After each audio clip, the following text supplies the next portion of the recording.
O Rotary Clube do Funchal celebrou 80 anos com um jantar no Hotel Meliá Madeira, que contou com a presença de várias individualidades madeirenses.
O Rotary Clube Funchal chama à saudação das bandeiras, para a bandeira nacional a companheira Alcina Souza, para a bandeira da região autónoma da Madeira o companheiro Edgar Aguiar, para a saudação da bandeira da União Europeia em representação do Presidente da Assembleia Legislativa, a professora Isabel Torres, e para a bandeira do Rotary Clube Funchal, companheiro António Borges.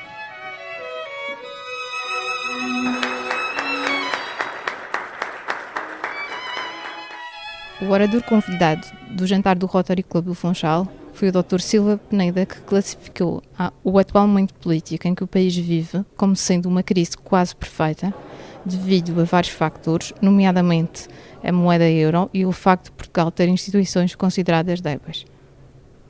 Não há uma sociedade justa sem liberdade, nem há uma sociedade livre sem justiça. Eu, quando falo aqui de liberdade, não estou a falar das liberdades fundamentais. Estou a falar daquela liberdade que tem a ver com aquilo que, para mim, é a essência da política e a essência de como eu vejo uma sociedade em que o homem, o ser humano concreto, está no centro das atenções. E uma sociedade justa é aquela que dá possibilidade a qualquer ente, ser humano, poder realizar e concretizar os sonhos em que acredita. Mas hoje temos que ver que muita gente, muitos jovens, por mais que se esforcem, por mais que sacrifiquem, é-lhes negado o direito de concretizar esse sonho. Portanto, nós não vivemos uma sociedade justa e, nesse sentido, também não vivemos uma sociedade em liberdade. Por isso, eu entendo que a saída deste tipo de situações, eu vou tentar apontar um caminho hoje aqui, mas o que eu não gostaria é que qualquer saída fosse feita através da força apenas dos mais fortes. Eu julgo que a saída destas inquietudes gerais tem que partir de um esforço coletivo e de um esforço de compromisso entre os vários intervenientes. E se nós repararmos na evolução da sociedade portuguesa nos últimos tempos, eu julgo que essa evolução aponta claramente para esse caminho. Nós hoje vivemos uma sociedade que é mais complexa, mais fragmentada, com maior diversidade, com maior mobilidade. Aparecem novos grupos, novos interesses, querem participar na coisa pública e as redes sociais são disso um exemplo.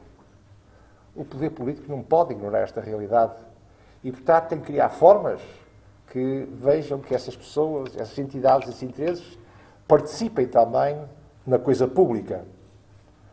Depois vemos uma sociedade onde a interdependência é muito grande. Hoje, praticamente, tudo influencia tudo. E esta rede de mútua influência é preciso perceber como é que funciona, como é que se articula. Isso só se pode fazer na base do diálogo e da interação com este tipo de entidades. Vemos um tempo onde as fronteiras deixaram de ter sentido hoje. Hoje a globalização e o mundo faz com que temos que ter relações permanentes com todo o lado, saber escolher os aliados preferenciais, saber escolher os mercados, saber escolher todo um conjunto de circunstâncias que estão para além das nossas fronteiras, o reclama ter antenas ligadas para todo lado e não está fechado no seu próprio casulo. E, portanto, eu vejo que vivemos num mundo onde, necessariamente, temos que encarar, diria mesmo, uma nova forma de governar, em que a horizontalidade passa a ser um sujeito essencial da governação. E isto não tem nada a ver com o esbater da democracia formal, porque a democracia formal trata-se de maiorias e minorias, e as minorias trabalham para um dia ser maiorias.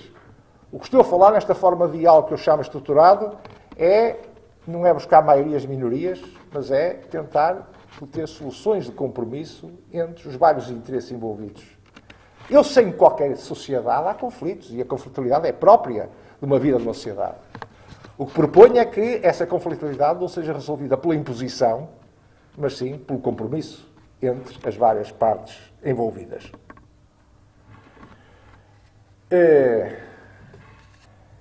Esta inquietude também tem a ver com a crise que vivemos.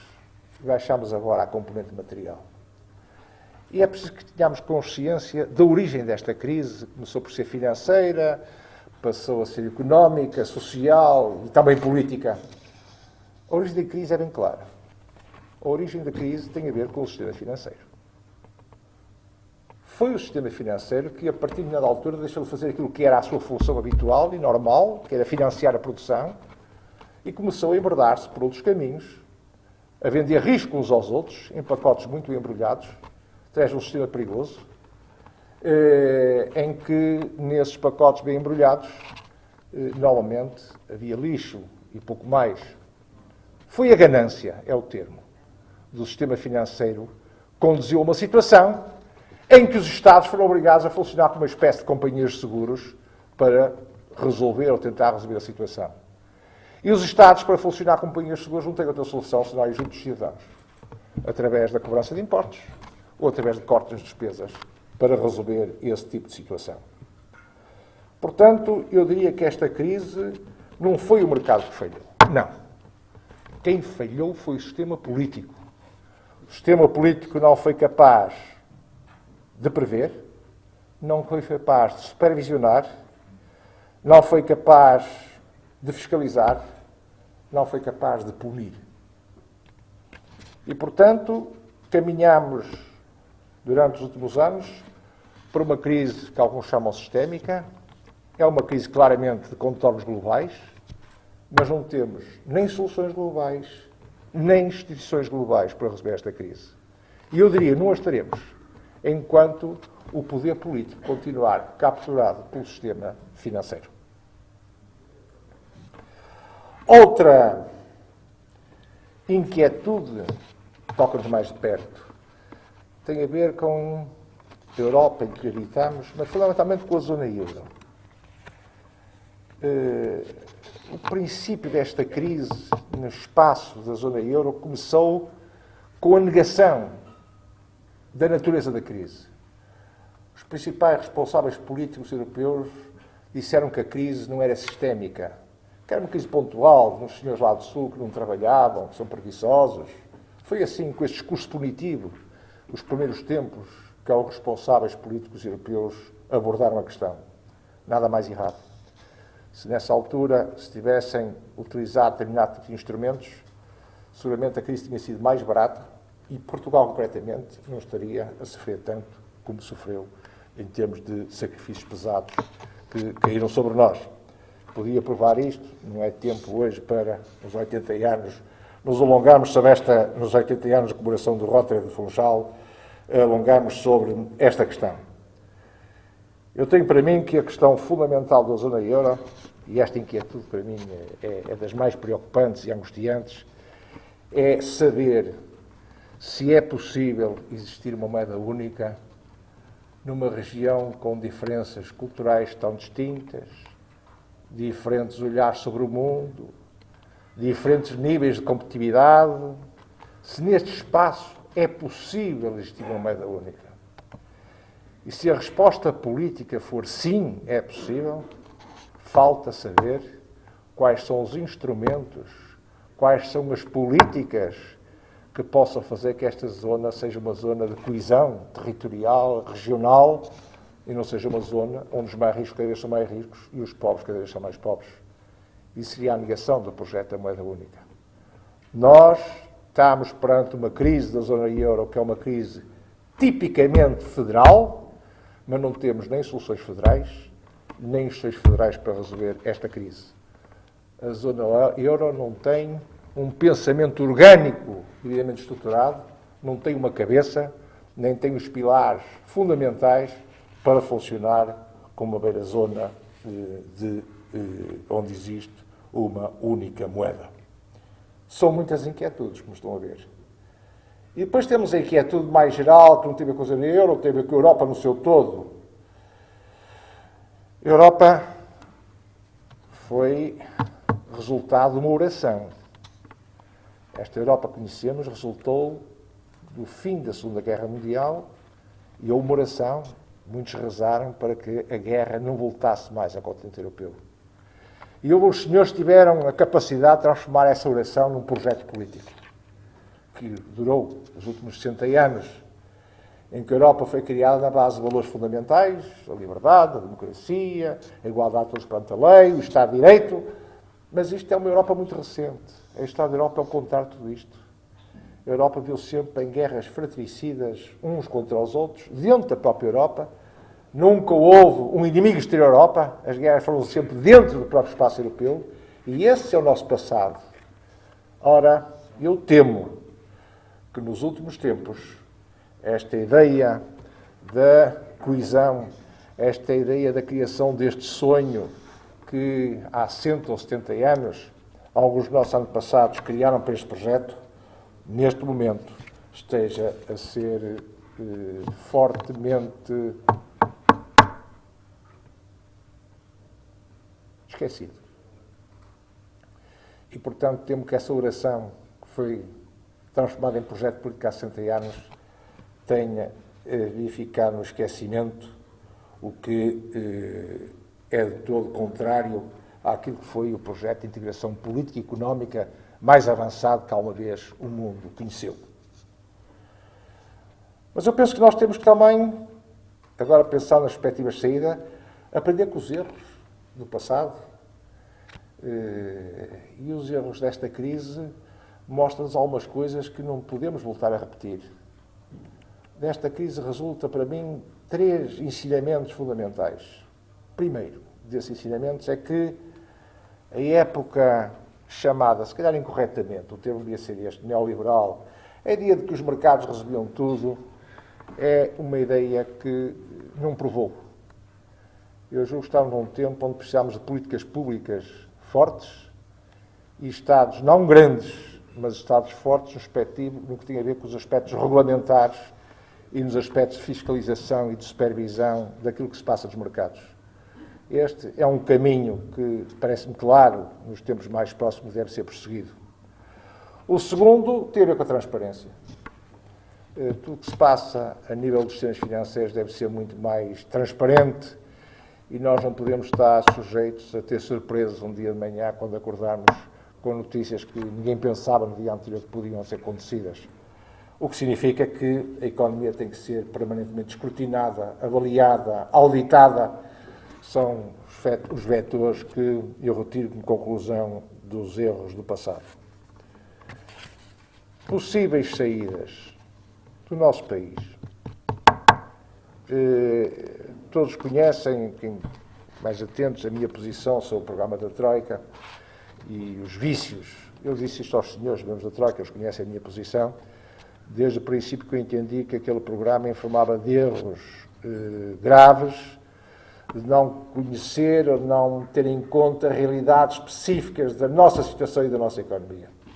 E aponto fundamentalmente 3 ignorâncias importantes.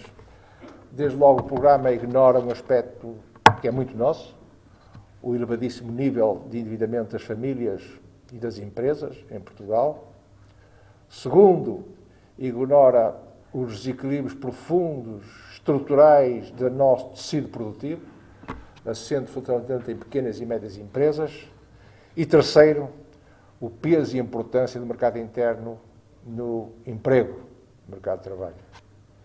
Isso justifica que, quando nós dissemos, perante o programa da Troika, logo no princípio, que a taxa de desemprego ia disparar de uma forma substancial, e quando isso começou a acontecer, os senhores da Troika, a Comissão Europeia e a Fundo Monetário Internacional declararam-se muito surpreendidos com a evolução da taxa de desemprego.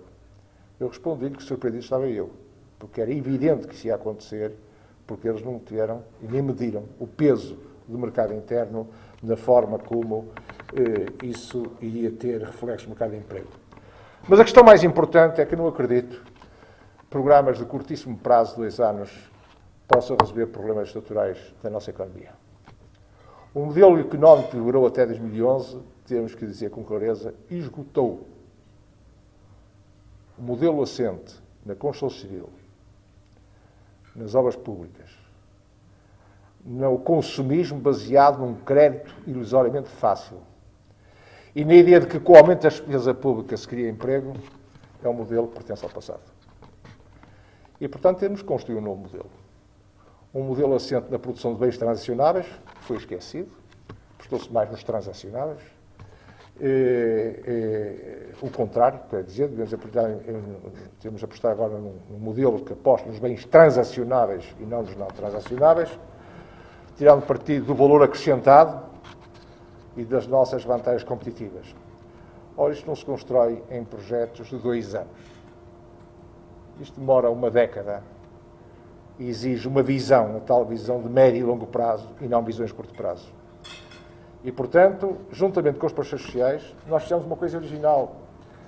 Foi que, no último parecer que fizemos no Conselho Económico e Social sobre o orçamento para 2014, além de fazermos observações que já são habituais, relativamente a um modelo e a um processo que nenhum de nós acredita, nenhum parceiro social acredita, que este modelo que a Troika nos impôs dê alguns resultados visíveis, e basta ver que os objetivos da dívida eram para estar hoje nos 108%, estão nos 128%. O PIB, de acordo com o programa, era para estar a crescer 2,5%, está previsto para o próximo ano 0,8%, mas eu duvido que não se vá atingir. E o déficit era para estar nos 2,5% e estamos nos 4%. Apesar disto, efeito notável, as exportações aumentam de uma forma incrível. Mais que a Espanha, mais que a Irlanda, mais que a Itália. O engenho e a capacidade dos nossos empresários, apesar de ter condições à partida mais penosas que os outros, estou a referir aos juros e estou a referir aos custos de algumas matérias-primas e aos custos de contexto, nomeadamente a energia, apresentam este saldo extremamente positivo. O que seria se os nossos empresários exportadores tivessem as mesmas condições que os seus colegas da Espanha têm e da Itália têm. Portanto, isto é um sinal de esperança relativamente ao futuro. Mas não chega. Eu gosto de usar figuras geométricas e eu, como vejo a construção do futuro, é num triângulo onde há, nos vértices, há 3 objetivos a perseguir. Um tem a ver com o equilíbrio das contas públicas, fundamental, necessário, tem que ser continuado a perseguir. O segundo tem a ver com o crescimento económico e o terceiro tem a ver com a reforma do Estado. Próxima década, a política vai se situar na área deste triângulo. Mas para que um programa seja desenhado com um horizonte de 10 anos, é preciso 2 coisas. Primeiro, ser credível perante os credores. Eu sei que estão empresários aqui. Eu vou-vos dar um exemplo de um empresário, uma empresa que está com uma situação difícil. E essa empresa tem o Conselho de Administração abatatada permanentemente uns com os outros, os sócios não se entendem. O que é que acham que o credor pensa dessa empresa? Tão rápido quanto possível, ou ele vem tomar conta dela, ou põe alguém da conferência dele a tratar dela. É óbvio. Ora, veja a alternativa. Uma empresa que está com uma situação difícil, mas os sócios estão unidos. Os sócios apresentam um programa ao operador assim: nós queremos honrar os nossos compromissos, nós vamos pagar, mas dê-nos tempo. Nós temos aqui um programa e mostre-lhe o programa. É outra atitude totalmente diferente em relação aos credores. Uma atitude muito mais responsável e uma atitude que revela que o destino coletivo está do nosso lado. Nós estamos em dezembro. Em junho, se tudo correr bem, como nos espera, acaba o programa da Troika. Eu gostaria muito que o meu país fosse capaz de apresentar um programa aos nossos credores com um horizonte de 10 anos a dizer o que queria e como é que iria ser esse problema. Eu acho que estamos numa fase em que devemos invocar dificuldades, temos é que mostrar capacidades. E capacidades, neste caso, são capacidades coletivas. Os parceiros sociais entenderam-se e disseram que este é o caminho. Falta os partidos políticos entenderem-se sobre este caminho. E, portanto, eu não perco uma oportunidade, quando estou em reuniões de género, de tentar passar esta mensagem, para que todos ajudem neste sentido, para que o país possa apresentar em junho um programa com um horizonte temporal vasto, baseado naquela ideia do triângulo quase impossível, perante os nossos credores. E é importante que o faça, porque junho, um dos credores, a Comissão Europeia, ou quem representa, se o FMI já não fizer parte disso, está numa fase de transição. Os comissários estão a deixar de o ser, vão aparecer outros, e o poder vai ficar na mão de uns senhores muito perigosos, que são os burocratas europeus. Eu tenho muito medo dos burocratas. Tenho muito medo desse tempo que se vai surgir. E isso, mais uma vez, reclama a necessidade de haver um entendimento muito grande no nosso país daquilo que são os partidos ou as forças do chamado arco de poder para se entenderem neste tempo. Esse programa, já o disse, terá que ter uma visão de médio prazo, terá que ter uma componente importante que é o gradualismo. Eu acho que o gradualismo é a arte fina da política. O gradualismo não significa hesitação, significa que nós temos a noção para onde é que caminhamos, mas step by step, passo a passo. Muitas vezes dá um passo atrás para lutar à frente. Os militares percebem qual é a estratégia que eu estou a falar. Quando falo de gradualismo numa batalha e como é que se ganha uma guerra, muitas vezes temos de recuar para retemperar forças, para depois voltar a atacar na fase seguinte. Depois, estabilidade e coerência entre as políticas, e não pode haver uma política, normalmente a financeira, que abafa todas as outras políticas. A revista Saber Madeira associou-se às comemorações dos 80 anos do Rotary Clube do Funchal, distinguindo as suas personalidades do ano. Caros presentes, em nome da direção da revista Saber Madeira, hoje atribuiremos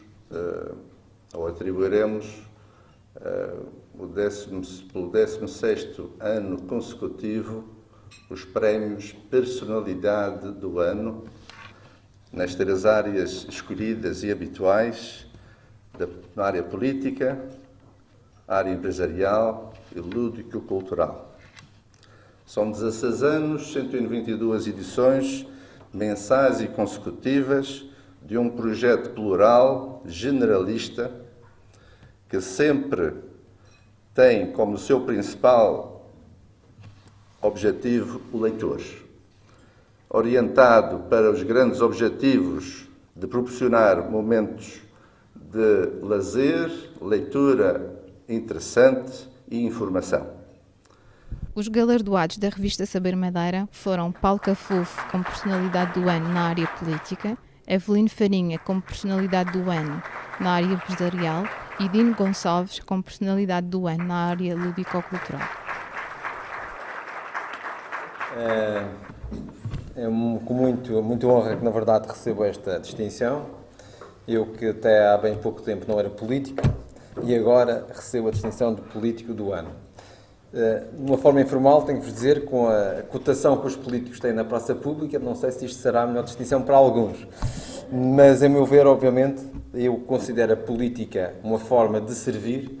É com muita honra que aceito esta distinção, esperando que ser fiel depositário desta responsabilidade e seguir aquilo que são os meus princípios do que deve ser o exercício de um cargo público e de um cargo político.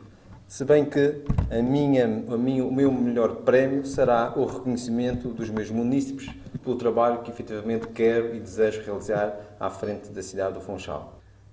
Eu queria felicitar a revista Saber pela iniciativa, numa conjuntura como esta, manter os bons hábitos e aos anos que isto acontece, que continuar a se repetir e a obra, e está de parabéns o Sr. Dr. Edgar. Queria agradecer esta distinção e dedicar aos empresários madeirenses, aos resistentes empresários madeirenses este prémio. Muitos não tiveram as oportunidades que eu tive, nem se calhar tiveram os colaboradores que me ajudam, mas porventura mereciam mais do que eu estar aqui. Eu, quando apanhei o voo para vir para cá, para aceitar este prémio, eu vinha a pensar o que é que eu havia de dizer por causa deste prémio. Para já, quando a Natália ligou-me, é dizer que eu tinha sido nomeado, eu disse, isto é uma brincadeira, e vocês é que gostam muito de mim e estão-me a fazer isto, para agradecer, eu escrevi para a revista. E depois a Natália disse, não, o Dino ganhou porque isto foi para a internet e as pessoas votaram e eu ia achar mais graça. Há cerca de 2 anos que eu escrevo para a revista Saber, e a primeira vez que eu escrevi para a revista Saber, eu liguei para a Natália e perguntei, Natália, não há um ordenado para me pagar, porque eu vou escrever para a revista? E a Natália disse, Dino, nós não podemos pagar nada, era bom que o Dino escrevesse qualquer coisa sobre decoração. E eu, durante 2 anos, escrevo de graça, e adoro, e tenho muito mérito em fazer isso, e da minha parte vou continuar sempre a escrever, porque, de facto, o dinheiro não justifica tudo, e justifica, todas as vezes que eu escrevo para a revista, há uma pesquisa, há um interesse, é levar algo que para mim é gosto, é algo que é muito pessoal, às pessoas que leem a revista. Uma outra coisa, se eu pudesse dedicar eu vou dedicar este prémio, eu dedicava aos jovens, a todos aqueles que possam acreditar e não deixem que uma porta que se feche não poderá abrir outras. Eu, quando comecei em Lisboa a trabalhar, eu só podia confiar em mim e na minha mãe e no meu pai, que acreditavam e diziam vai, que alguém vai te dar trela, e diziam que sim, e eu ia lá e batia às portas, dizia que queria fazer trabalhos de graça para eles poderem conhecer o meu nome. E de facto era isso que, se eu puder dizer isto aos jovens, é acreditar e não achar que há alguém melhor do que nós. Nós somos todos bons, cada um na sua área, e essencialmente ir em frente e ser completamente genuíno e ter muita personalidade, que isso é muito importante. Obrigado.